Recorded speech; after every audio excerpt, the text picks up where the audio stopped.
if I use profile, I can easily change from line to up, which is basically the same thing. And then by using profile, it will be a continuous. So what I mean is, if I use a line like this, so I'm going to start creating the bottom line 1 and 2, for example. So if I want to create another line, I need to go back again and create another line from start to another point. But if I use, if I use a profile, you can see that it will be continuous. So I don't need to go back to the first point and go back to the second point. And I can easily change from line to up. So I just need to click arc. Then now I have I have arc. Then I can select location for the second point, and then continues back with another line. So it's very straightforward, very simple. Then there's a shortcut for me to change to line to arc. I don't have to go to these features again. Okay. So you see, slowly it will be similar to the profile. So I'm going to show back to you the profile again. Okay, it's quite similar. So what is the next step once I have this curve? So I need to apply constraint. So this is the part where most of people not taking serious. It's actually going to be a problem. Okay, why? You need to make sure your sketch is fully constrained, or that means is fixed, in order for you to have a robust design. What I mean by robust design, you imagine in future what going to happen is someone else open your CAD file. If you didn't fully constrain your CAD file, your sketch, if let's say that person interrupt your sketch, it will be very difficult for you to get back the original shape. So it's going to be a problem. So actually in creating a sketch, constraint is very important. So in this constraint, I'm going to explain on the geometrical constraint and dimensional constraint, how you want to apply this and what is the best way to apply this. So I'm going to give you a demo. Again, I will go back to my NX application. Here I need to slowly apply the constraint. So I'm going to start with geometrical constraint first, because the best way for you to construct a geometry, sorry, a section is to get the shape. Then you apply the parameter. There's one reason why we apply geometrical constraint first and apply dimension later. So I'm going to show you why. So I'm going to get the shape first. So based on this sketch, I'm going to study. So if you notice there's a blue color symbol. Okay, this blue color symbol is actually telling you the constraint. So in this case, if I'm familiar with the symbol, I know that here you already have tangent. But here there is no tangent, there is no small line appear similar like that one. Then I know I need to apply a different constraint. So I can go to function more, geometric constraint. Then I can apply the right constraint. For example, go to section, I enable this function, I get the first section and second section. After this, okay. Okay, so same thing over here. I need to set one, there's a tangent, but the point doesn't have any tangent. So I'm going to select and then select the second selection. And then you see now, it didn't go to the same geometric constraint feature anymore, because I already familiar with NX and I know where is the shortcut for me to get the constraint. So this is the thing that I'm going to explain to you in the full class. Okay, so I will apply tangent, then you see that now there's a tangent attached to this. So here, I know that I need to have another arc, but at the moment, I only have a sharp point.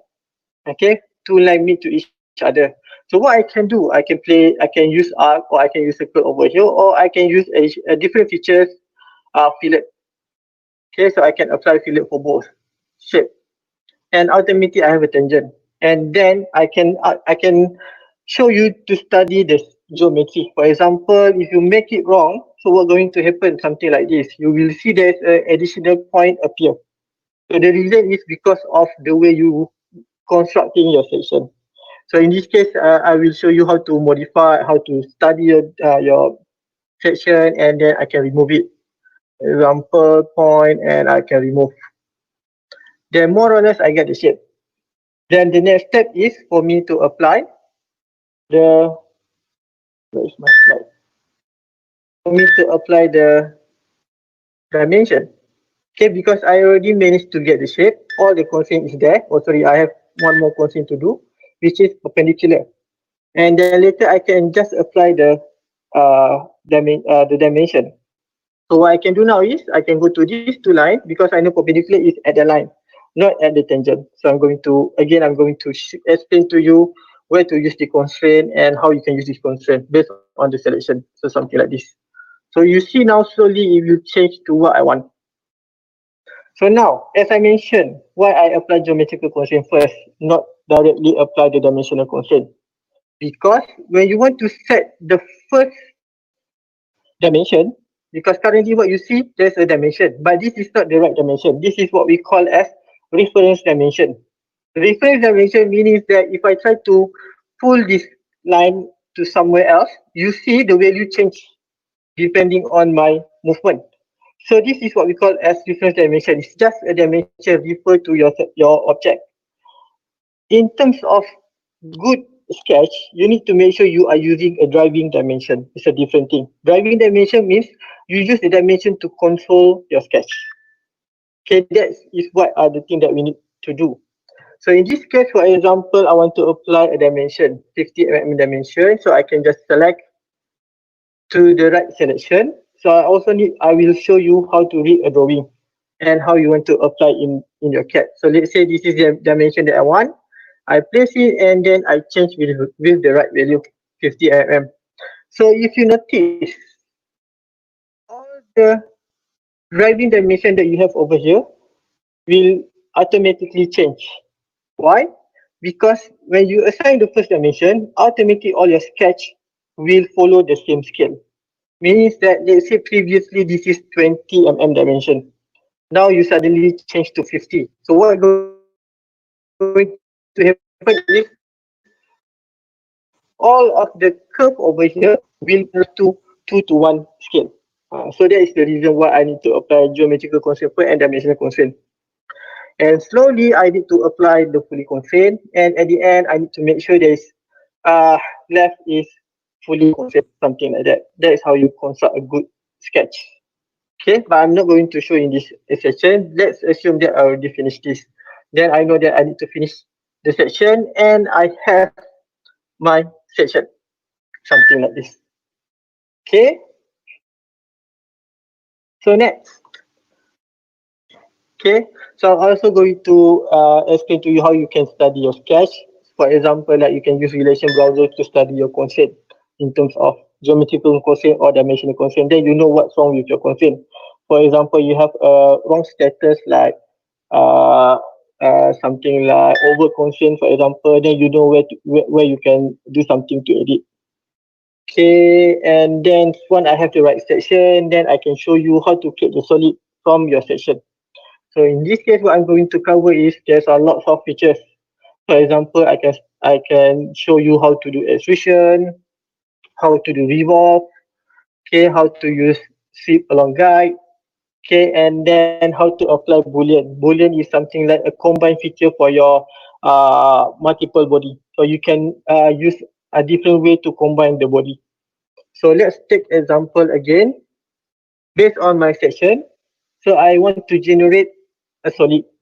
So let's say this is just a simple solid. I just want to protrude it up along the Z direction. Okay, so what I can do is I can choose extrude feature. Okay, select the curve. So the curve is actually the section. So I will show you how to select the right way to select the section. For example, in here, in a curve, there are multiple choice. So which are the best way for you to select the section? So in this case, I just use connected curve. Then I select, then you automatically select the whole thing. Then you need to assign a direction. So to assign a direction, if let's say you already have a planar sketch on a plane, so most of the time it will straight away select normal to that plane surface. So in this case, I don't have to. But if let's say I want to change, so I can show you how to select the right way to change the direction of your extrusion. So let's assume that this is the direction that I want. So I will just keep it like this. And there are lots of things for you to understand. For example, limit how you want to control the size of your protrusion. Okay, so what is open profile smart volume? There's a boolean inside this one. So do I need to use this, or should I use another boolean? For example, this boolean outside the feature. There's a draft feature. There's also another draft feature. So I can explain to you when or where you need to use this kind of draft or this kind of draft. So that's why I say in my explanation, I also going to explain to you the best practice of using the feature. Right? So let's assume this one is my size. Then I have the solid. Okay, so I'm going to go back to my slide again. So since I have only one solid body, I cannot apply boolean lah. So I cannot show to you guys. Then I can also explain another features for you to do a volume or solid. For example, like using whole feature, using shell feature, where I need to use this, where I need to use that feature, and then how to correctly apply a draft feature based on the tooling application. Okay. So in this case, additional for you guys, or I also going to explain to you a little bit on the tooling process. Okay. How from the tooling you can transfer the information to your CAD file. So I'm going to explain that if you go to the full training session. And also blend and chamfer. So blend is something like affiliate to your solid. So what happened is sometimes people just simply add a blank, but they didn't notice they make it wrong. For example, they say I have a blank at this area. Most of the time, people will create a pointy blank. There's a sharp point over here, not a curvy like this. So that's the reason why I explained to you this. You need to always get for a smooth plan, a curvy plan, it's because it's going to affect lots of things. For example, if you want to apply analysis, so if you do analysis, so you are going to create a meshing to the body surface.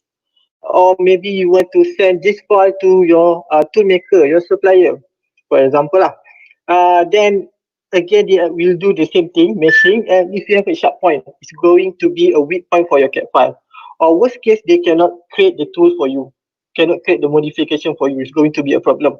So I'm going to explain why you need to do this, why you need to do that, in order for you to make sure that your CAD file is workable and compatible to other applications. For example, like again tooling, analysis, or maybe to the 3D printer, for example. So I'm going to make sure you know that if you do this, it will be compatible to the rest of the application. Okay, and also chamfer lah. Okay, and I also cover the topic for the copy in solid. Okay, because for NX, it will be a little bit complicated where you have two same feature but different selection. I have pattern geometry and also I have pattern features. So it's a different way of selection. I'm going to explain to you when you want to use this, when you want to use the other features. Okay, and then synchronous modeling. Synchronous modeling is something like a quick edit feature. Is very useful when you want to work with non history feature. Non history feature, what I mean is something like this. So you see over here, I have the history, how I construct this component. But what if I don't have the history and I want to edit something? It's going to be a very problem for me. So that is why I need to know about synchronous modeling feature. Okay, it's very good for you to do a quick editing. Right. Then housekeeping. So again, this will not be covered to the rest, to the other training. But for my training, I will explain to you how you can properly save your file. What you need to do. Okay, sorry, forgot to highlight to you guys. All the best practices that I will explain in my training is not from me. It's not that I just simply create by my own preference, but it's actually from the Siemens preference. Siemens means the company who construct this NX application. So they are the one who provide these best practices. So I'm just happy to share to you this information. Okay, and then again, I will show you how to analyze the component. For example, I can show you how to analyze the draft angle. Because if you familiar with NX, you know that there's a draft analysis feature in NX. There's also slope analysis, which one is the better selection, something like that. So I can explain wall thickness, examine geometry, how you want to make sure your CAD file doesn't have any problem, any issue, and then more complicated study, but will be good if you can apply something like this. Okay, and then for the drafting, so that's a piece of thing. After I complete all the model, you already able to construct your component and you have all the uh, hands-on activity. So we will proceed to the creating a drawing. So I'm going to explain to you on the drawing, and again I will show to you or explain to you what is the standard that you need to have in the drawing. For example, the orthographic view, how you can add the section view, what is the type of note that you need to have, so I can explain to you, and at the same time I will explain to you all the drafting features for you to use.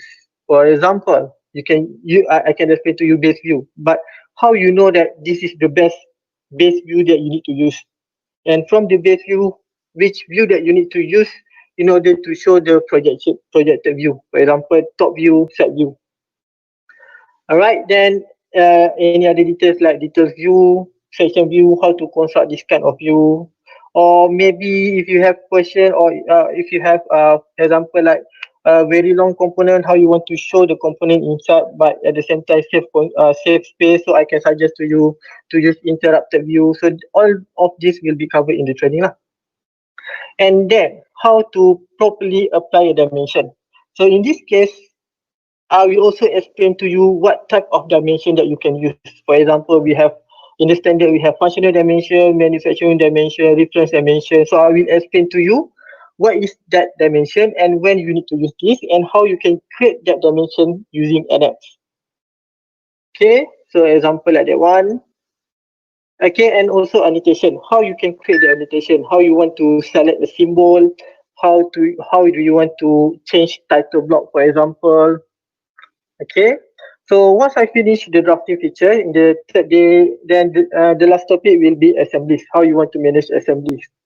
So if you have assembly file, what is the best way for you to move the component position? For example, if you want to make your component in the floating means it looks like you already assembled, but then is it not going to break? If I try to move one of the component, is it going to fit with the rest, or is it going to stay at the position?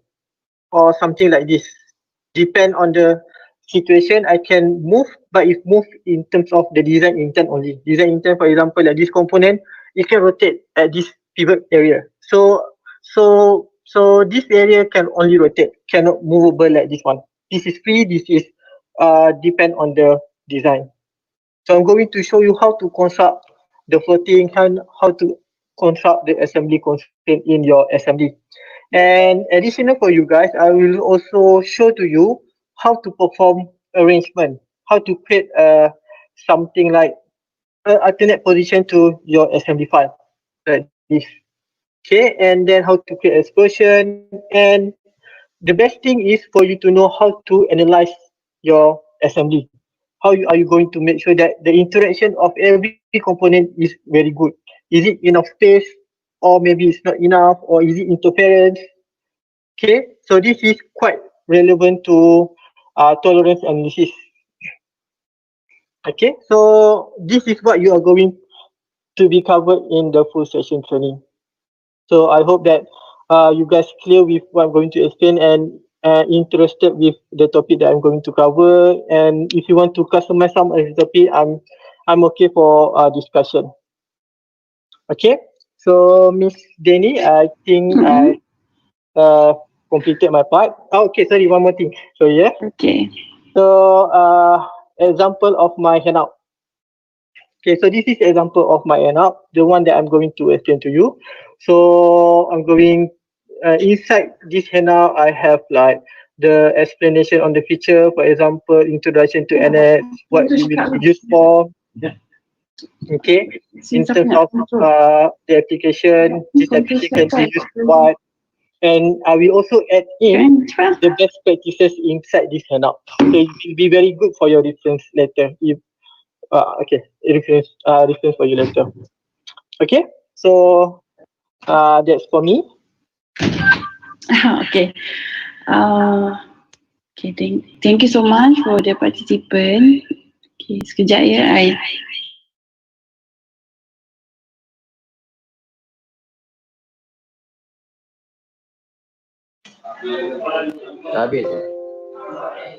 Yeah.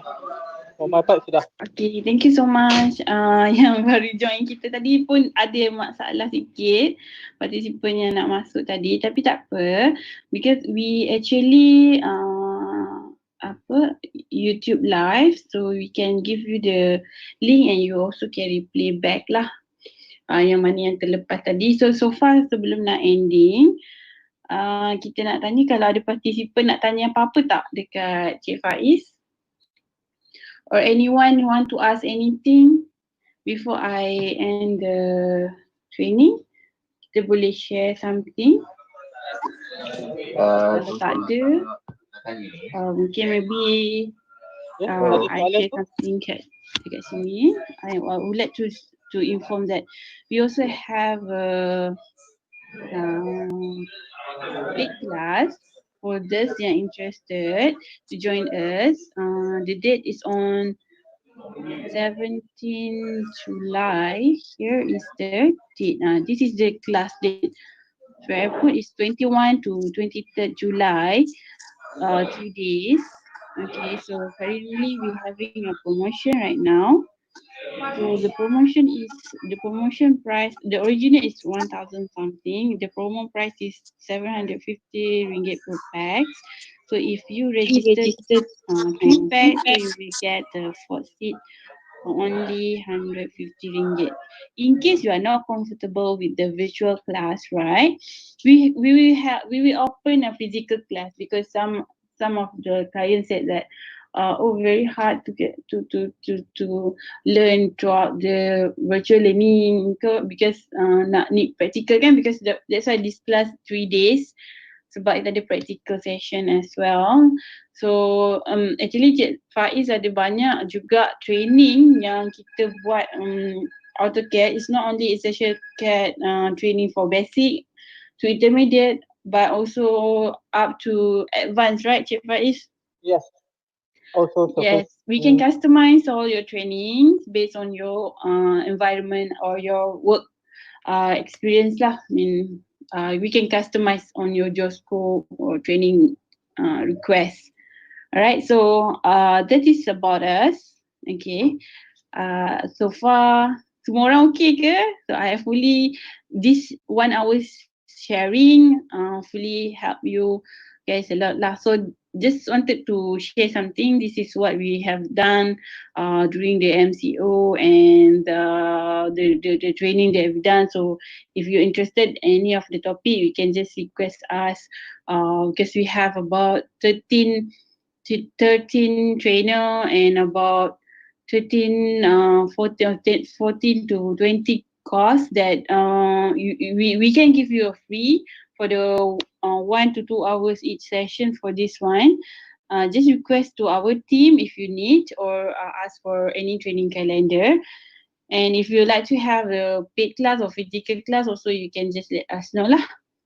Okay, right. So yang mana tak sempat tadi boleh tengok replay dalam our team. Amy boleh paste dekat sini nanti YouTube link or dekat WhatsApp group bagi dekat to all the participant. You can share to all your client, participant dengan your punya department sekali. Okay. So Cik Faiz ada apa-apa nak cakap ke? So since the participant also stay here. Tadi macam ada someone want to say something. Tak dengar Cik Faiz. Okay. Tadi ada macam someone want to say something. Tak dengar. I mean, okay, dengar. Okay, right. Ada siapa-siapa ada soalan tadi? Itulah, tanya jap. Siapa dia tanya? Jap. Okay, so far tak ada kot sebab some yang tak sempat tadi separuh jalan masuk, I bagi dia replay lah. YouTube. Okay. Okay. Thank you so much Cik Faiz for spend time with us and the participant. Cik Awang okay? Okay, Mr. Andy okay? So hopefully it's help ya. Miss Winnie, Cik Muhammad no okay ya. Thank you for joining us. Tak boleh tak nampak muka. So tak nampak muka jadi next time kita jumpa lagi ya. See you soon. Okay, bye semua. Assalamualaikum. Thank you Cik Faiz. Thank you Ayu. Thank you Amira. Bye.